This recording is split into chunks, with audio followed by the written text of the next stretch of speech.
O tema agora é como liderar em tempos de crises. Provérbios 21, 21. Vamos abrir a Bíblia. Coração tem que arder. Tem que ser ousado para ser usado. Provérbios 21, 21. Diz a palavra do Senhor: o que segue a justiça e a bondade achará vida, justiça e honra. Meus companheiros de peregrinação, nós estamos vivendo no Brasil um tempo de uma crise muito grande que gera incertezas no coração da população deste país. Mas nós somos pastores, nós somos líderes, nós somos os bispos, os episcopos, os supervisores da obra de Deus.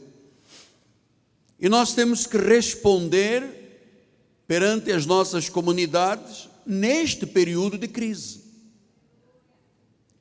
Porque para o Banco Central, para o Ministério da Fazenda, a previsão é que entre 2 anos a 10 anos, o Brasil volte à sua normalidade.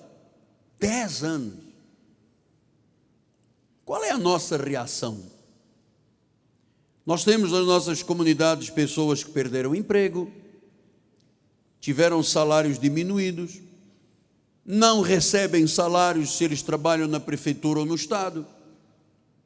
Muitos temores, muitas incertezas estão campeando a nossa geração.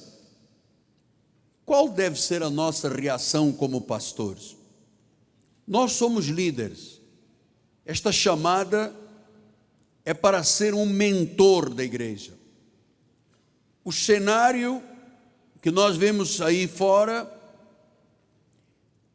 é o mesmo que vem se arrastando já há 5 anos.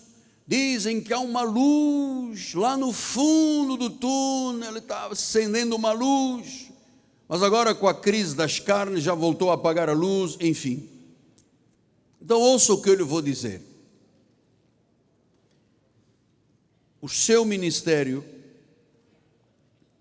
se for um ministério fiel a Deus, se você for um homem ou uma mulher vocacionado, se você for uma pessoa ousada, se você for uma pessoa eficiente, eu quero lhe dizer que a Bíblia tem promessas que garantem a segurança da igreja. Talvez nós estejamos hoje com oportunidades sem precedentes, nunca vistas, de manifestar publicamente a nossa fé, porque nós, como pastores, temos que oferecer esperança ao povo. Nós somos especialistas em esperança. E o líder é aquela pessoa que tem uma visão ou uma antivisão. Ele tem uma antivisão, ele tem que gerar na igreja esperança. O líder não pode chegar a um altar ou numa reunião qualquer deixando dúvidas no coração do povo. Não pode. Então existem aqui algumas coisas que eu queria compartilhar com vocês. Primeiro, pastor, bispo, líder, ovelha, recuse-se a dar ouvidos ao mundo. Você sabe, eu tinha o costume de entrar no meu carro. Antes eu tinha um Fusion, agora eu tenho um Ford Focus. Não sei se você viu um carro lá fora lindo, maravilhoso, que eu ganhei de presente. E eu gostava de entrar no carro, como eu sou muito analista, então eu ligava para ouvir, analisar as coisas e tal. Eu sou pouco crítico nessas questões políticas. A verdade é que, por tanto ter ouvido a CBN, eles começaram a criar ansiedades no meu coração. E um dia o Espírito me disse: você não anda pelo que vê? Desliga essa rádio. Eu nunca mais ouvi a rádio de notícias que me davam temor e geravam ansiedade no meu coração. E eu passei a ensinar, como nunca, o povo de Deus a crer na Bíblia. A Bíblia no nosso ministério aqui no Rio de Janeiro tornou-se uma coisa familiar.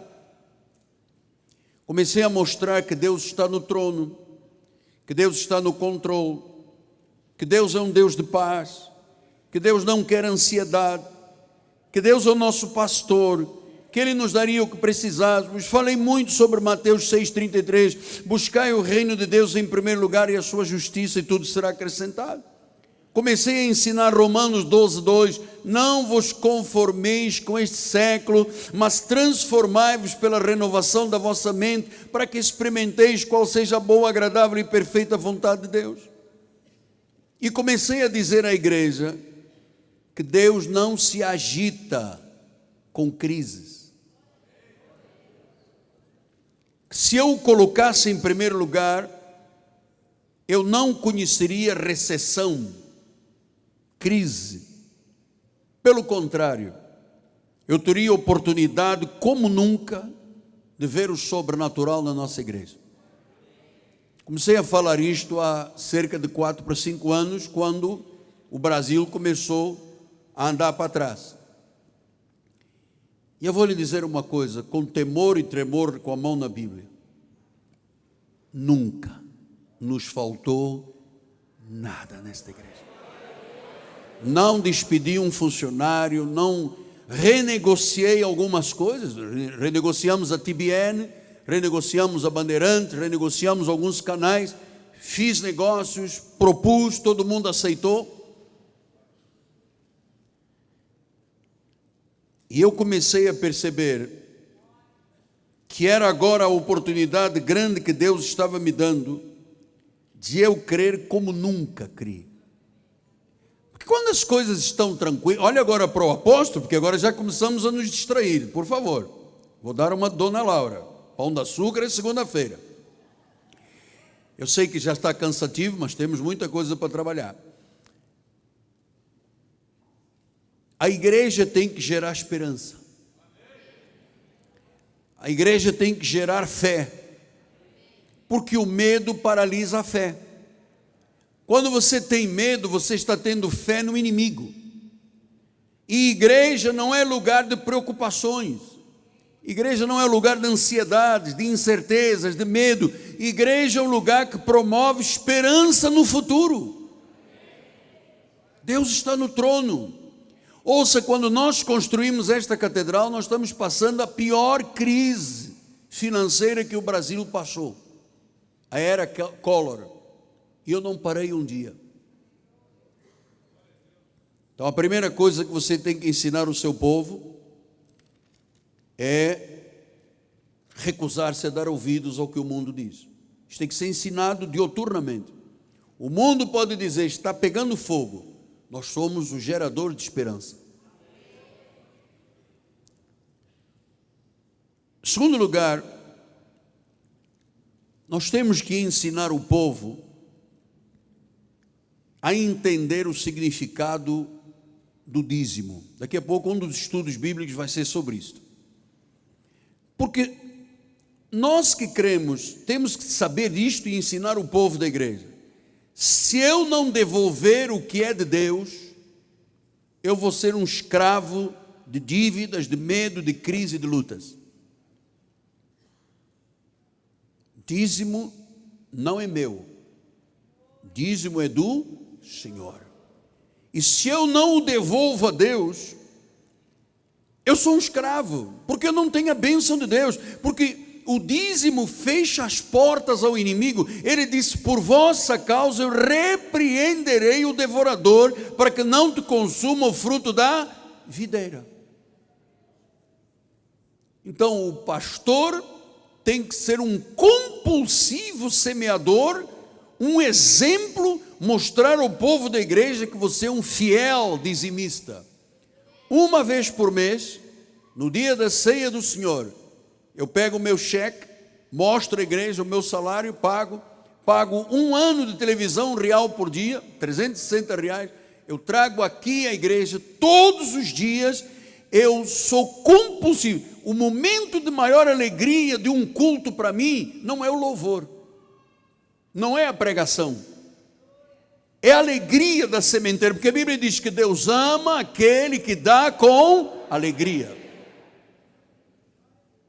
Eu tenho compartilhado muito isso com meu querido filho, Dr. César, Roberto César, exatamente a alegria, porque ele me disse uma coisa interessante. Ele disse: apóstolo, eu vejo as pessoas dizerem que mensagem maravilhosa, que louvor lindo, mas nunca ninguém disse que momento dramático, especial, maravilhoso Deus me deu poder servi-lo. Pelo contrário, é uma hora que todo mundo amarra a cara dentro da igreja. Então nós temos que ensinar o povo a não ser escravo do medo, sendo um fiel dizimista. Terceiro lugar, pastor, bispo, envie uma carta mensal de gratidão ao seu povo. Você tem SMS, você tem WhatsApp. Eu já ensinei isto a vários pastores, ninguém fez. Todo mundo que dizima e oferta aqui na igreja recebe um WhatsApp meu. Muito obrigado por você ser um semeador, obrigado. Eu dou uma palavra de confiança. Um mês inteiro, minha filha, bispa Cristiana, é que faz esse trabalho para mim. Eu fiz durante muitos anos. Nós mandamos mensagem para aqui, para Portugal, para a França, para onde um semeador semeia, recebe imediatamente um WhatsApp meu. Eu estou promovendo o que, apóstolo? Generosidade, gratidão. Então o pastor tem que ser corajoso, determinado, credível, sendo ele em primeiro lugar generoso. Ensinar a generosidade, só se colhe aquilo que se semeia. Encorajar o povo a evangelizar, a trazer pessoas para a igreja, a semear na rádio, na televisão, na internet. Isto inspira confiança. Esta é a nossa hora, amados. Nós estamos acima de qualquer situação. Eu acredito, mas eu acredito mesmo, que os caminhos de Deus são perfeitos. Perfeitinhos, como dizia a minha avó, perfeitinhos.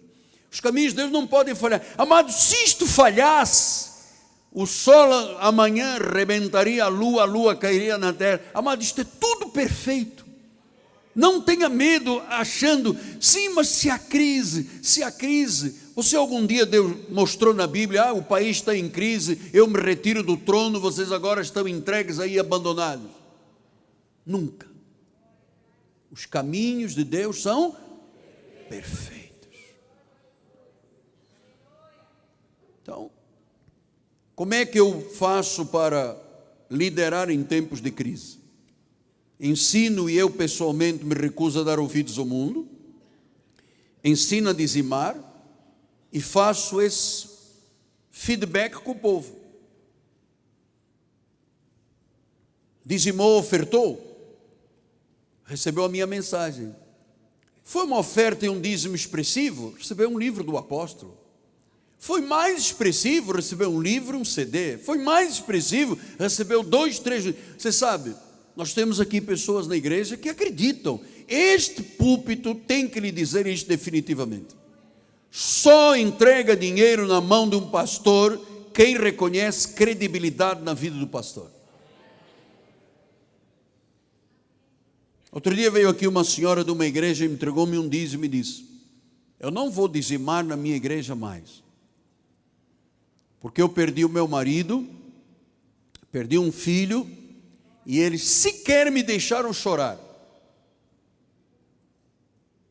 E um dia, Uma senhora da minha igreja me trouxe aqui, o senhor estava falando da sua mãezinha, da partida da sua mãe, e o senhor disse, eu chorei mesmo.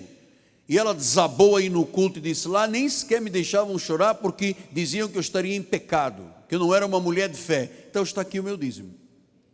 Eu gerei o que no coração dela? Credibilidade. Eu vou lhe dizer uma coisa, eu tenho visto aí esses bruxos feiticeiros, eu não daria um tostão na mão dessa gente. Você sabe por quê? É jogar dinheiro fora. Porque a terra de uma igreja tem que ser terra quê? Fértil. Senão não produz. E a terra fértil começa com a credibilidade. Credibilidade se constrói. É como uma relação de marido e mulher. Se constrói. Se constrói. E a relação de pastor com ovelha se constrói. Até que a pessoa diz, não, eu não quero ser um escravo de dívidas, medo, crise, se Deus promete com o meu dízimo repreender o devorador, e o meu dízimo passa a ser a minha arma vitoriosa da prosperidade. Eu ensinando isto, a igreja vai tranquila. Você sabe que a maioria das igrejas aqui na Zona Oeste fecharam os cultos à noite. Eu jamais fecharia um culto à noite. Ah, mas tem menos gente. Amado, não importa, tem uma. Se vier sou eu e a minha esposa, eu prego para ela. E eu vou tirar o dízimo dela e a oferta dela, vou dizer, dizima agora, bispo, a bispo vai levantar a mão, vai passar aquele cheque poderoso dela, que ela escreve, Deus te abençoe, como é que é? Deus seja louvado, glorificado no cheque. Eu vou pregar para uma pessoa. Agora, fechar a igreja, não, mas apóstolo, tem bala perdida aonde? Me mostra uma bala perdida. Então isso tem que ser ensinado. A igreja tem que ser geradora de esperança. A pessoa tem que olhar o pastor, o líder, e se sentir confortável, seguro. Pastor, mas tem a praça seca. Meu amado, a praça seca está aqui há 150 anos, amado. Qual é o problema da praça seca? Isso tem que ser, a igreja tem que ser geradora de esperança. É assim que se lidera em hora de crise.